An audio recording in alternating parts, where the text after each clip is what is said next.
আরে কি লিবি না তুই দেখ, একদম তাজা তেলাপিয়া নিয়ে এসেছি মাঝি। ই দেখ, লে দুটা। বলছি না তোকে, আগের পয়সাই দিতে পারিনি, মাছ নিব না, যা। ও তুই পয়সা পরে দিবি, আগে তুই লিয়ে তো দেখ। ইন্দুবালা মল্লিকের নামে চিঠি আছে।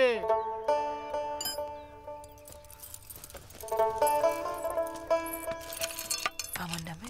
হ্যাঁ বৌদি।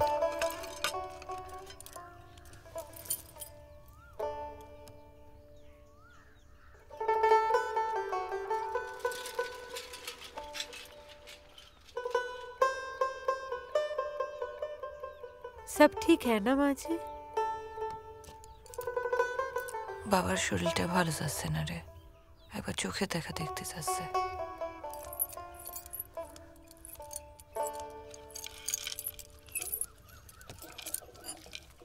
शादी के बाद एक बार भी तो नहीं गई ना उधर?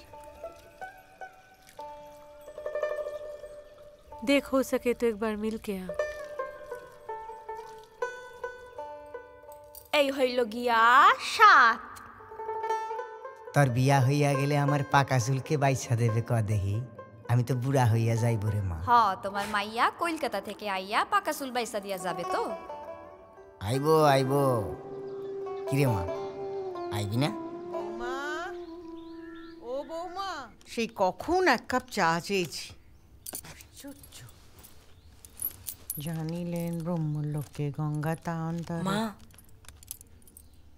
বাবার শরীরটা ভালো যাচ্ছে না, একবার কলাপোতা যাইতে পারলে ভালো কি হলো? এই চা ফা পাবো না নাকি? সকাল সকাল কিসের এত মিটিং হচ্ছে? তোর বউ এখন বাপের বাড়ি যাবে।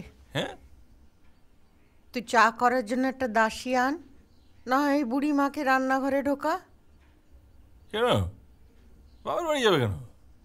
বিয়ার পর থেকে একবার লগে যাইতে পারি নাই, ঠাকমা চলে গেলেন, যাইতে পারলাম না। বাবা একটিবার সোহেদ দেখা দেখতে চাচ্ছে। এই থামো তো, এই রিফিউজি ভাষা বন্ধ করো, কিছুই বুঝি নে বাপু।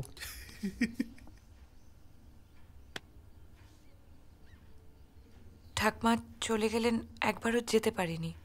বাবা একবার চোখের দেখা দেখতে চাচ্ছে, একবার যাই। আর আমি? হ্যাঁ রে রতন, তুই এখন এই বুড়ি মাকে ফেলে বউকে নিয়ে শ্বশুর বাড়ি যাবি নাকি? থামো তো তোমরা, সকাল সকাল কাঁই কিচির। এই চাটা আনো।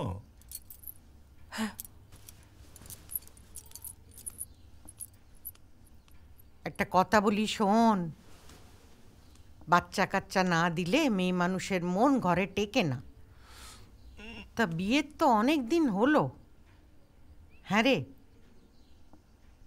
বাজা নাকি? যাই, চেষ্টা করে দেখি। মুখে যেন কিছু আটকায় না, আশ্চর্য। পাখিদের স্মৃতি কিছু রীতিনীতি ফণি মনসাও জানে, বাগানের স্মৃতি নজরুল গীতি বালিকার কানে কানে।